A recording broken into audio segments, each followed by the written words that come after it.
Welcome back to On the Same Page. We are on Daf Chaf Beis Amud Beis, and we are just on the second to last line on the page. The first word on the line is Dekam, and we are starting towards the end of the line where it says Tafresh Tanu Rabbanim.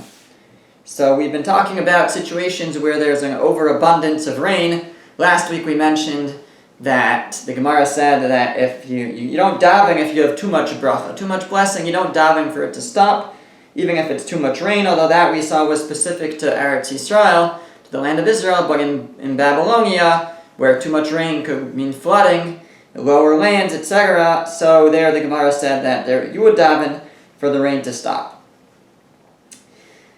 So now the Gemara says, Tanu Rabbanan, the rabbis taught. It quotes a pasuk familiar to us from the Shema, V'nasati gishmechem be'itam, and I will... this is not from Shema, although there are similar verses in the Shema. It says, V'nasati gishmechem be'itam, I will give you rain in its time.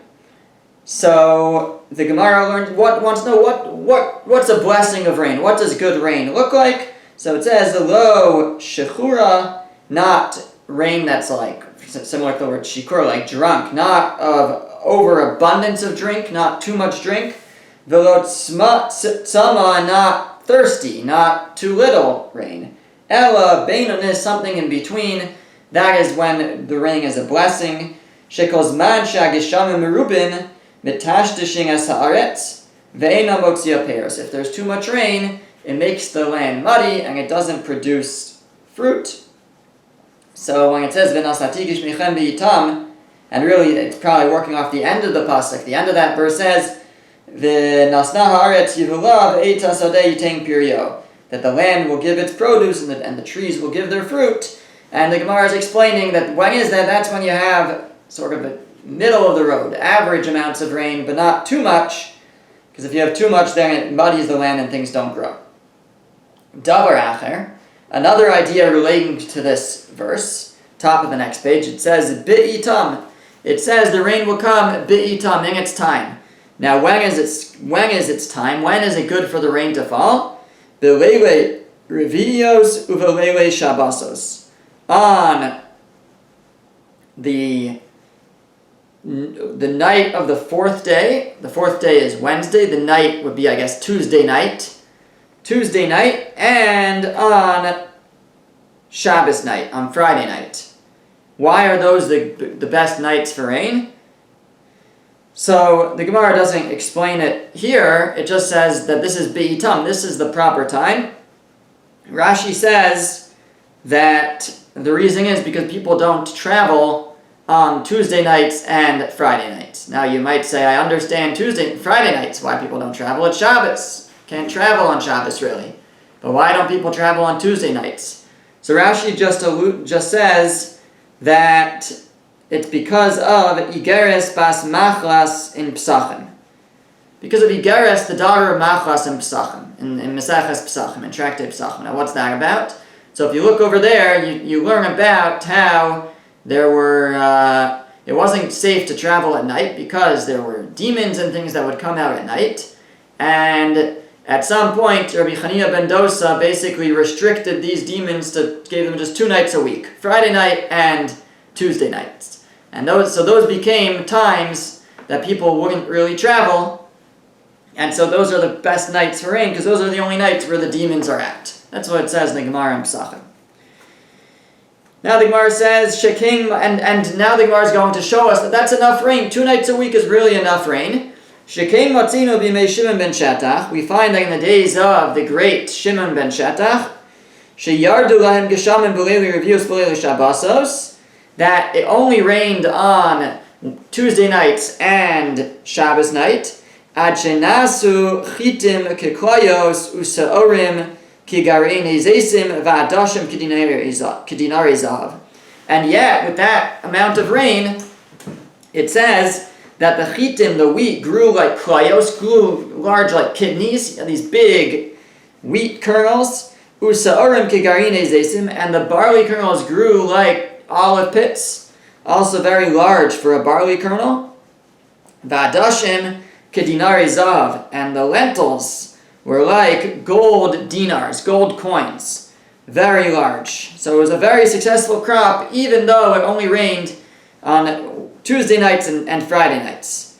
Vitzaru mehem dugma l'daros, and they rolled some up in a cloth to preserve them as an example for future generations, lehodia, to show, to teach, kama hachet garem, how much does sin influence the crop? Shenemar, as the pasuk says, it quotes a pasuk in Yirmiyah, Avonoseichem hitu eile, your sins have brushed aside, have tilted these, v'chatoseichem manu hatov, and your sins have prevented good.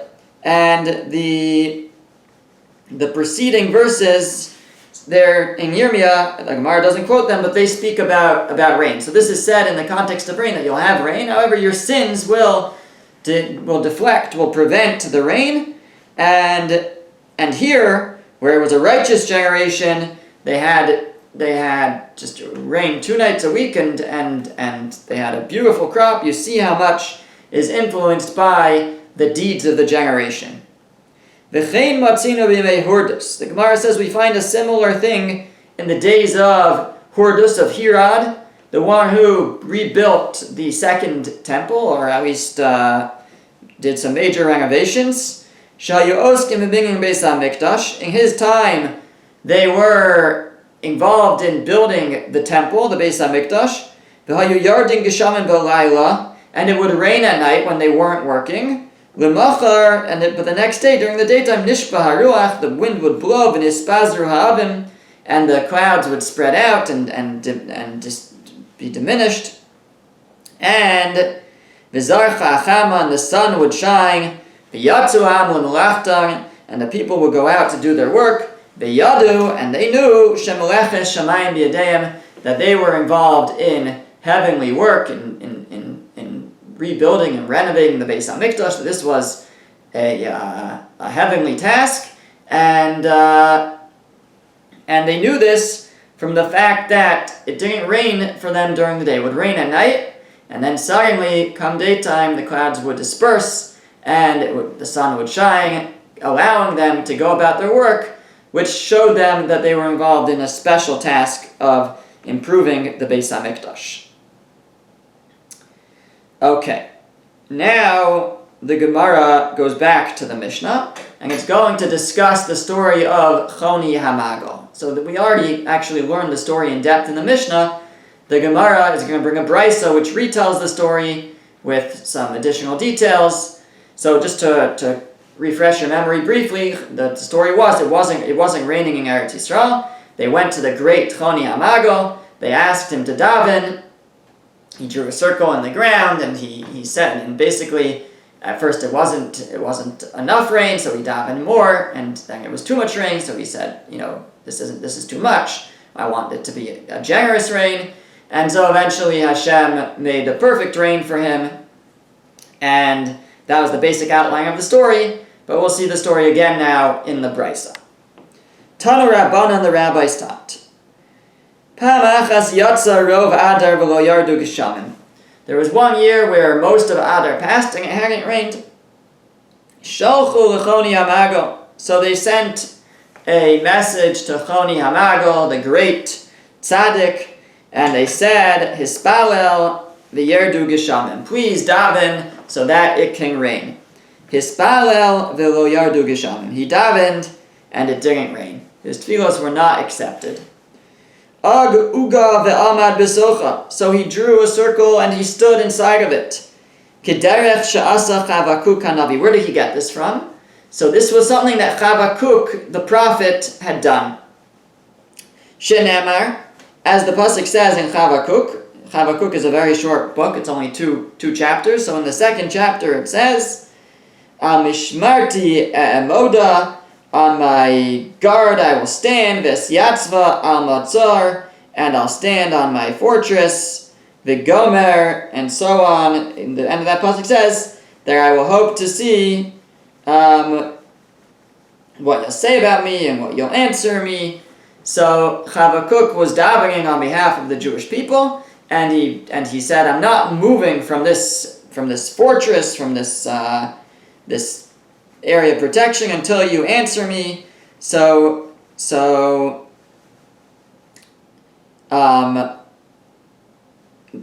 way that they explain it, the Rashi says that the Targum there explains that he basically like locked himself in the room. Rashi's words are, he said it was like a Beis HaAsurim, make himself like a little prison. He said, I'm not leaving here until I'm answered. So learning from the Navi Chavakuk, the great Choni HaMagal decided to do a similar thing. He drew a circle on the ground, and he said that I'm not leaving until you answer me. Amar Lefanav, and now he said before God, Ribono shel olam, Master of the world, Banecha samu pneiim alai.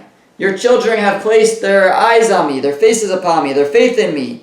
Why? Shani ben bayis lefanecha. They know I'm like a member of your household. They know I have connections. Nishba ani b'shimcha agadol. I swear by your great name. She'eni zaz mikan ad sheterachem al banecha. I'm not moving from here until you have mercy on your children. It was a terrible drought, right? It hadn't rained the whole winter. He said, I'm not moving from here until you have mercy on your children. Hischilu gishamim minatfin. So the rain began to drizzle, to drip. Amru lo talmidav. His student said to him, Rabbi, our teacher, Ra'inucha, we see that you have great powers. However, v'lo namos, are we not going to die from this still? This isn't helping. Kameduming anu, it seems to us, she'en gesham yarding elo lahatir shvuascha, that it's only raining to get you out of your oath. You said that you took an oath and you said, I'm not leaving this place until it rains. So God sent a drizzle. He just wants you to get you out of your oath so you can leave. So Choni said, Amar Lefanav, the Bafetzing, he said before God, Lo kach sha'alti, this isn't what I asked for. El gishmei boros sichum ma'aros. I want rain that can fill the pits and the cisterns and the caves. I want much more rain than this. So the Gemara tells us, Yardu bezaf. So it started to rain with anger, with torrential rains. Achikol tipa v'tipa kimelo pichavis, until every drop was enough to fill the mouth of a jug. Big raindrops. V'shiaru chachamim, and the chachamim, the sages, measured. She'en tipa pechusa milug, that the drops were not less than a lug, a large measurement. Great raindrops. It was torrential downpour. So Amru lo Talmida. So again, his students came to him and they said, Rabbi, our teacher, Ra'inucha, we see that you have great capability, v'lo namas, but will we not still die? Kameduming anu she'en geshamim yarding el la'abed ha'olam. It seems to us that now it's raining just to destroy the world. So Amar Lefanav, so then Choni HaMagal turns back to Hashem, and he says before him, Lo kach sha'alti, this isn't what I asked for, El gishmei ratzon, bracha unidava. I asked for rains of desire, of desirable rain, of blessing, of generosity, good rain. So then, Yardu kitiknan, so then it started raining properly. Hashem responding, and it was raining properly. But it rained so much, because of all the rain, the people had to find higher ground. All the people had to go up to Har HaBayis, to the Temple Mount. Amru lo, and they said to him, Rabbi, our teacher, just as you davened that the rain should fall, you should daven that the rain should stop. Amar lahem, he said to them, Kach mikublani, I have a tradition, she'em mispalan l'rova tova. We don't daven for too much good. I don't daven that the rain should go away. But afal pikein, even still, I have an approach here. Haviuli par hoda, bring me a bull so I can bring a thanksgiving offering to God. Haviu lo par hodah. So they brought him the bull. Samach shtei yadav alav, and he placed his 2 hands on it. He did smicha. Ve'amar lefanav, and he said before God, Ribbono shel olam, Master of the world, Amcha Yisrael shotzeisa miMitzrayim, your nation that you took out of Mitzrayim. Einan yacholin, they're not capable, lamod, to stand, lo berov tova v'lo berov puranos. They can't stand if it's too much good, they can't stand if it's too much tragedy and difficulty. Ka'asta alehem, when you got angry at them and you held back water from them, held back rain, einan yacholin lamod, they couldn't stand it. They had to ask me to intervene. Hishpata alehem tova, now you've overflowed, you've provided them with good. Einan yacholin lamod, and they can't stand that either.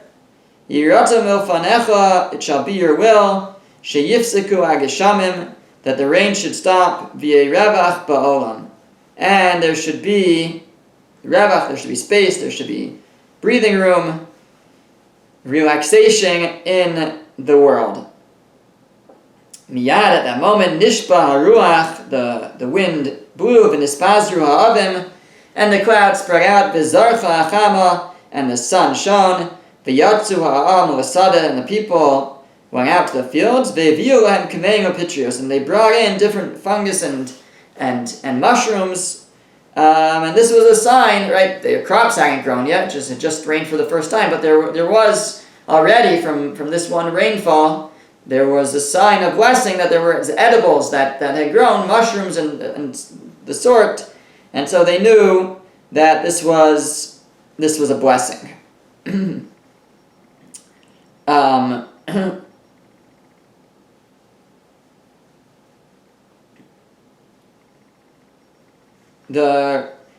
I said earlier that this bull was a par hodah, that it was a thanksgiving offering, a carbon toda, and that's how some Mefarshim understand it. Rashi says that it was a hisvados, to give thanks. To say vidoy. Some say Rashi also meant lahodos, to give thanks. But the version of Rashi that we have is lehisvados, to say vidoy, to confess over. And it seems that in context, at least for me, I can understand that better, because what Choni Amago, he starts off, he says, I'm sorry, I can't daven for good to go away, for the rain to go away. But then he did. So what was going on? So perhaps what was going on was he was saying vidoy, he was confessing, and within that he said something that basically asked for the rain to go away. But that was different. It wasn't a tefillah. It was in the context of his vidoy, of his confession, and it seems that somehow that allowed him to then ask that the rain be taken away, since it was in the context of his vidoy. Now at that time, Shalach lo Shimon ben Shetach. Shimon ben Shetach sent a message to Choni Amago, and he said, Ilmale Choni ata, if not for the fact that you were Choni, goes Rani alecha nidoy, I would decree upon you nidoy, excommunication. Why?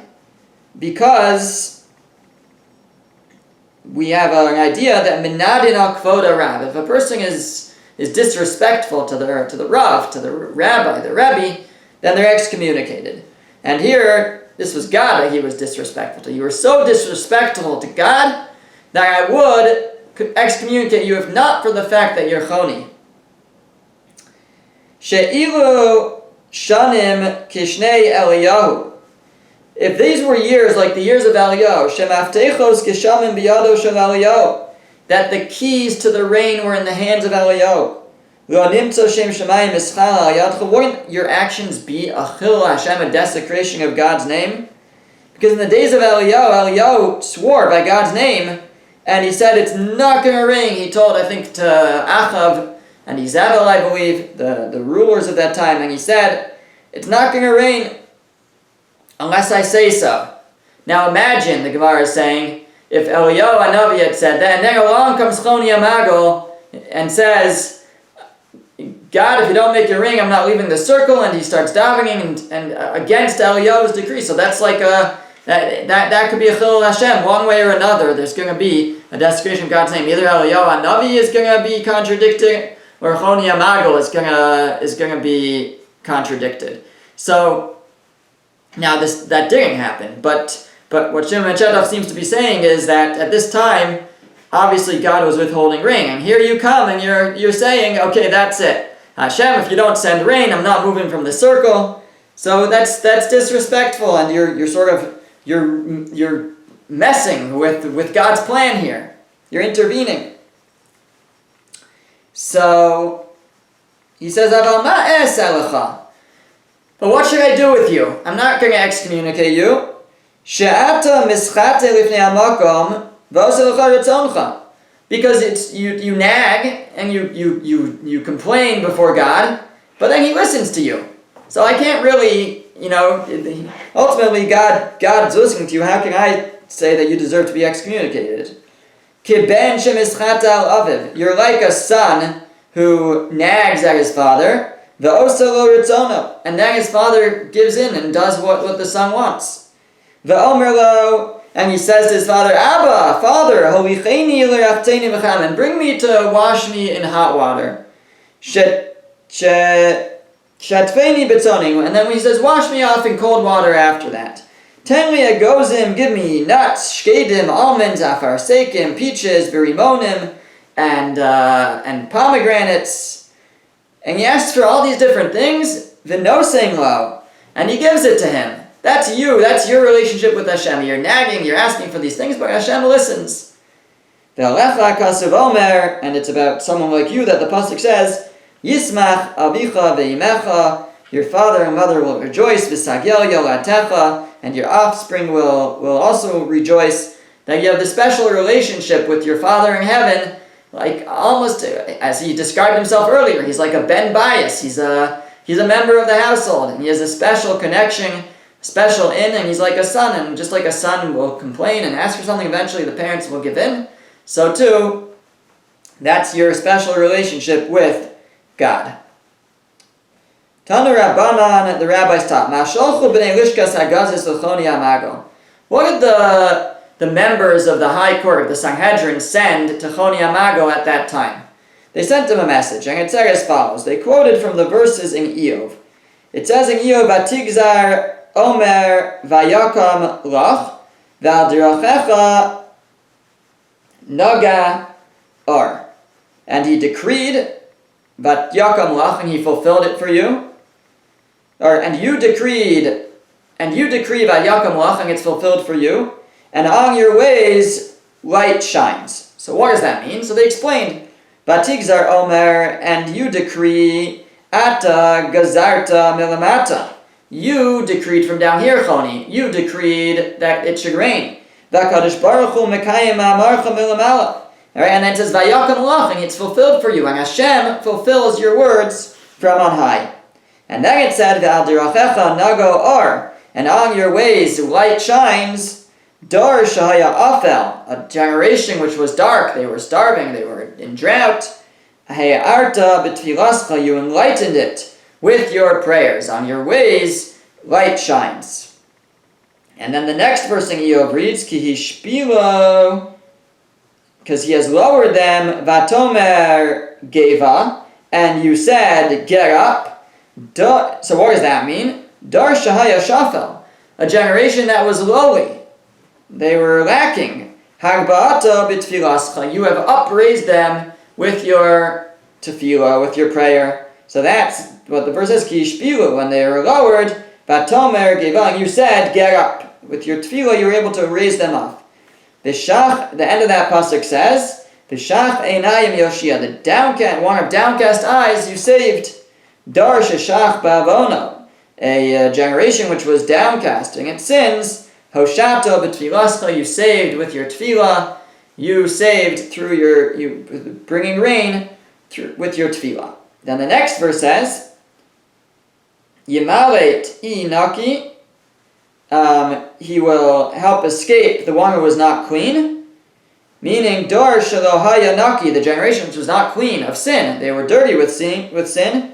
Milatzo b'tfilascha, you saved them, you helped them escape with your tefillah. And then the end of that verse says, V'nimlat bivor kapecha, and you rescued them with the cleanliness of your hands. Milatzo b'maise yadecha beruring, you saved them with your clean actions. I guess what we mean is through your righteousness, through the fact that you were very righteous, that's what, and you had righteous deeds, that's why Hashem answered your prayer.